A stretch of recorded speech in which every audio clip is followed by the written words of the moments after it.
Japanese are well known for producing some of the most bizarre and weird games that ever released, and it doesn't get any more strange than Polaroid Pete. At its core, it's a side-scrolling action game where you play as a photographer who's out to capture the perfect shot. This sees you running through a variety of different levels, ranging from city streets to theme parks and the countryside, where you've got to snap photos of certain targets. These could be anything from UFOs to rare birds and cars, and while it may sound a bit easy on the surface, there is a catch. That being that you're constantly on the move and have to dodge obstacles, jump over hazards, and manage a limited amount of film, all the while racing against the clock. All of these aspects work together to create a rather chaotic experience that feels relentless at points, but it's thankfully balanced with moments of downtime that allow you to soak in the game's beautiful aesthetics. A welcome addition to the game is the scoring system that rewards you based on various factors such as the framing, timing, and creativity of your shots, and will encourage you to go back through and try to earn the highest score you can, which really fleshes out the replay value of the game.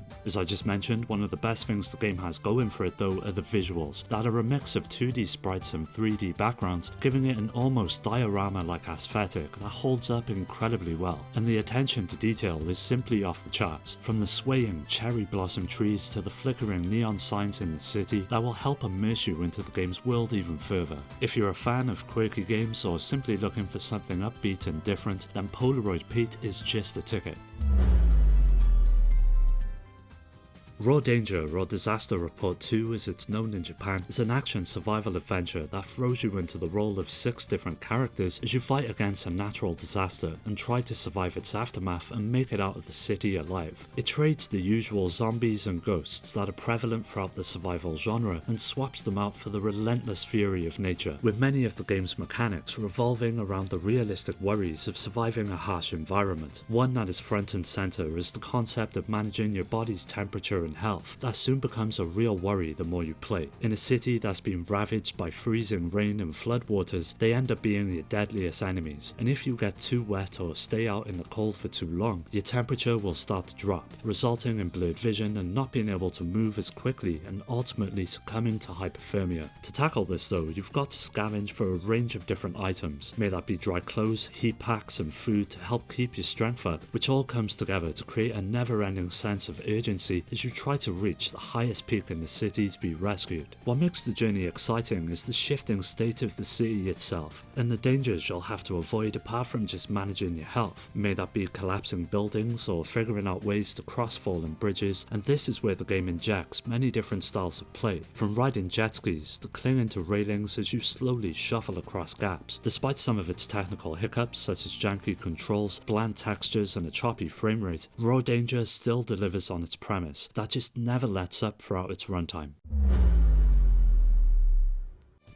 Treasure has got a well-known history for making some of the most bizarre games imaginable, and Stretch Panic is no exception to that rule. It all centers on Linda, a young girl who's the youngest of 12 sisters who are disgustingly vain and self-absorbed. One day, a mysterious box is delivered to their home, and once it was opened, a huge doorway of light engulfed the sisters and trapped them within it and turned them into demons. It's not long until Linda discovers the box and it possesses her scarf with bizarre powers that will help her in her quest to purge the demons now inhabiting his sisters. Now the game is structured around a hub world with doors leading to different levels, where each of the sisters serve as a boss to defeat. Traversing each one is where Linda's scarf comes into play, and it allows her to stretch, pinch and manipulate objects and enemies in order to earn points that are used to unlock these doors. When it comes to control, you've got to utilize both of the analog sticks, with one controlling Linda and the other the position of the scarf. By tapping R1, the scarf will stretch forward and attach itself to any given object or enemy, and pulling away will force it to snap back on the target. Or once your power meter is full, you can propel yourself forward and inflict some damage. Now these enemies aren't exactly what you'd expect, and are instead bikini-clad women with oversized breasts that you've got to pull on their bras to make them lose their balance. And once you've earned enough points, it's time to take on one of the bosses, and this is where the mechanics come into full swing and where the game is truly at its best. And although it's not without some faults, it's still a great game to play, especially if you're fond of unique and engaging gameplay.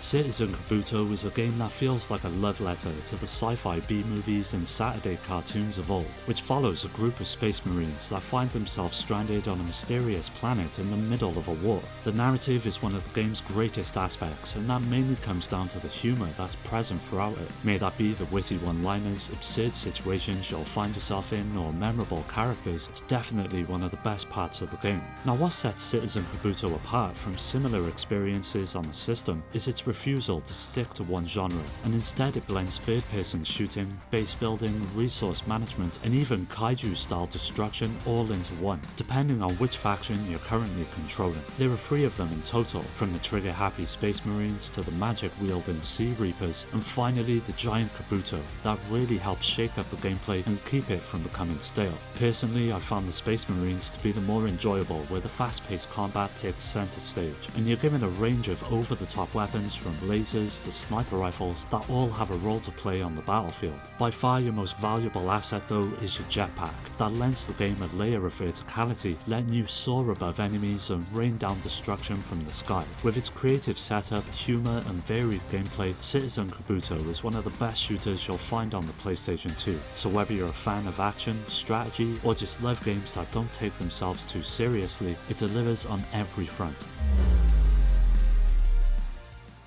Beatdown Fists of Vengeance is a game with a pretty bad reputation, but I could never really understand the hate that it received. It's essentially a beat 'em up that shares a lot in common with the likes of River City Ransom, and gives you the choice of one of 5 different characters to choose from, with the story revolving around a cartel that has set you up for a crime, and with both the police and the underworld tracking you down, you've got no choice but to make a stand. This sees you having to create your own empire and overthrow the gang, which plays directly into the many different systems that comprise the gameplay. As I mentioned, it's a beat 'em up, so you can expect your fair share of fights with a huge selection of different enemies, all with their own movesets, but you've got plenty of ways to fight back, with each of the characters having their own unique attacks, as well as a nice array of weapons to help round out your options when it comes to each encounter. In between the fights, you'll be exploring the city, and it's here where it allows you to make several different choices that contribute to your notoriety. You've got 2 percentages on the screen, one representing the mob and the other the police, and if you commit crimes such as robbing or fighting those you're looking to recruit, it will slowly rise, and if it peaks, you'll be hunted down and arrested, and the same goes for the mob, that sees their numbers increasing around the city with the percentage. In order to drop them, you've got to use your money to buy new clothes, and you can even get plastic surgery to help cover your tracks. Despite its rough edges, such as the camera, repetitive missions, and its downright offensive loading times, it's still something that's worth playing.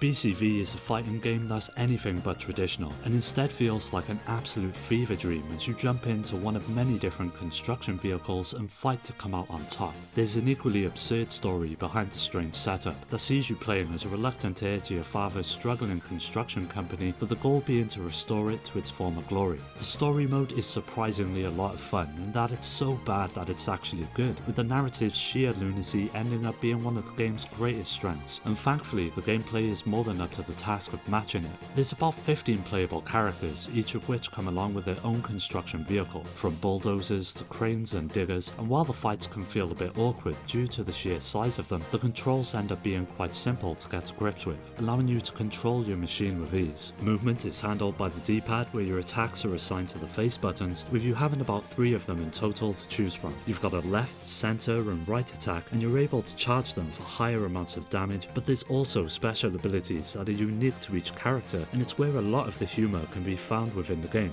From hitting your enemy for a home run, teaming up with a samurai, to summoning a horde of shoppers to stampede your opponent, or even calling down lightning strikes. They're all completely absurd and give you a great way to make a comeback should you find yourself on the ropes. Even though the game is quite short and can be beaten in about 2 hours, that time is filled with hilarious gaffes and unforgettable characters and situations that really make BCV something worth playing.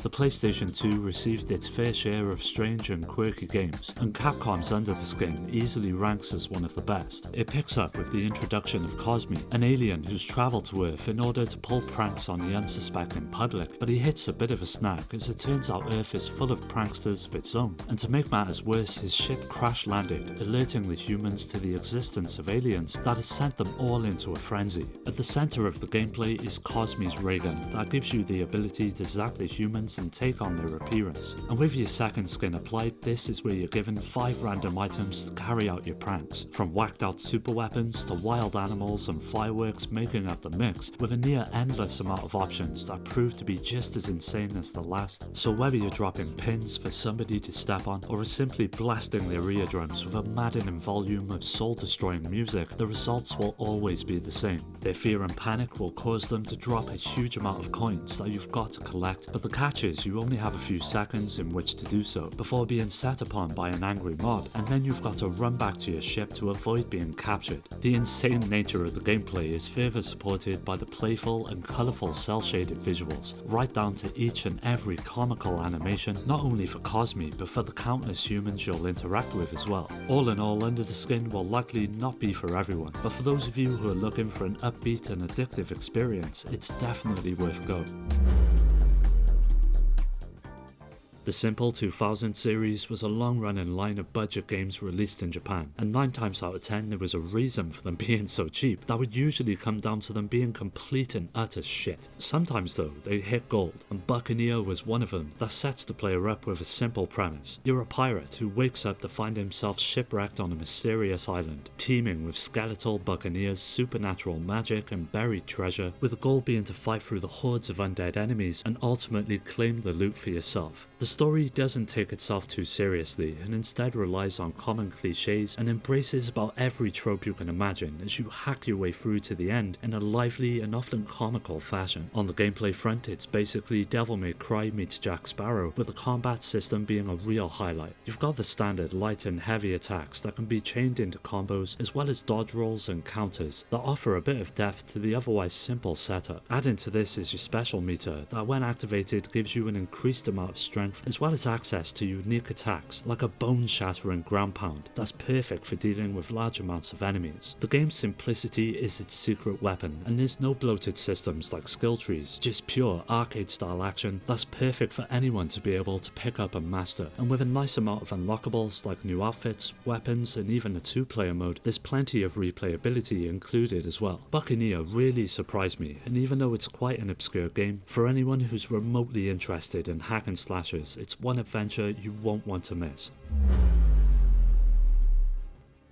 Dog's Life is one hell of a strange but great game that landed on the PS2 that throws you into the role of a farm dog called Jake, who's used to living a fairly comfortable life. He longs for the affection of the neighbouring dog Daisy, and after she's kidnapped, he vows to track down those responsible and bring her back home safely. Now the game is divided into 3 main areas, which are all made up of different missions, with it all revolving around the amount of bones that you can collect that serve as your means to advance to the next area and continue the story. You can grab these bones by completing the missions that consist of activities like territory capture, tug of war, races, pursuit challenges, and many other tasks. Another way of earning bones is by helping out humans as you progress through the game, with each area having 2 or 3 people that need help. These usually see you having to track down their lost pets or fetch certain items. And of course, since you're a dog, there's a lot of dog related activities to pass the time with as well, such as digging holes, barking at cats, begging for food, and more importantly, using your sense of smell to track things down. Known as smell-o-vision, it opens up a vast amount of things to discover. May that be more of the ever-precious bones, or the footprints of other dogs and humans which are useful for completing the missions. What lets the game down a bit though with the controls that are not exactly what you call smooth, and it ends up being a bit awkward trying to maneuver Jake around. Add to this the camera that seems to have a mind of its own, and it's a recipe for frustration that sadly does hurt it overall. That being said though, the straight up weirdness and humour that the game offers does make up for it.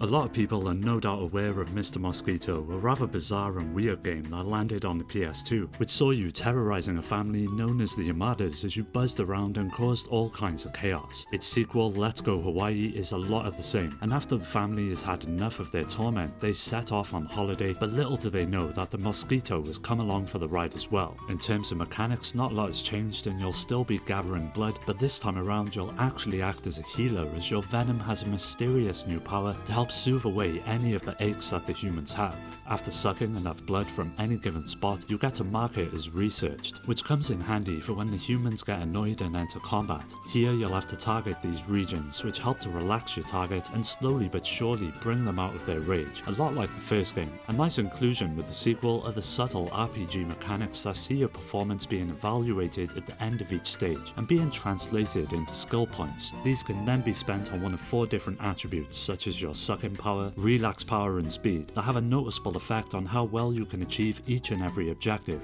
Despite a few changes, the core of the gameplay largely remains untouched, and this is by no means a bad thing as it turns out to be just as enjoyable as the first game with a few new twists that help it feel fresh, with the only downside being that it never got localized and unfortunately remains without an English translation. Thankfully though, it's easy enough to work out what to do, so don't let that hold you back from giving it a go. Well, that does it for another video. Keep an eye out for the next part as that will be coming up soon, so don't forget to subscribe and hit that bell to get notified about new videos. You can follow me on all of the socials which are linked below to stay up to date, and also join my growing community on Discord to meet many like-minded gamers to continue the conversation with. I'd like to give a special shout out to my Patreon supporters Rhino, Skill Jim, Shuden, Richard, Amy, Daniel, Dio, Omar, Strider, Pierre, Carl, Awesome Jacket Dude, Maximus, Scott, Alfred, Terry, Ryan, Alex, GameCube Galaxy, Curse Salaryman, Fake and Paddy J for their continued support that helps make these videos possible. If you're interested in joining the Discord or supporting the channel through Patreon, you'll find all of these links down below. As always, thanks for taking the time to check the video out. I'll catch you next time.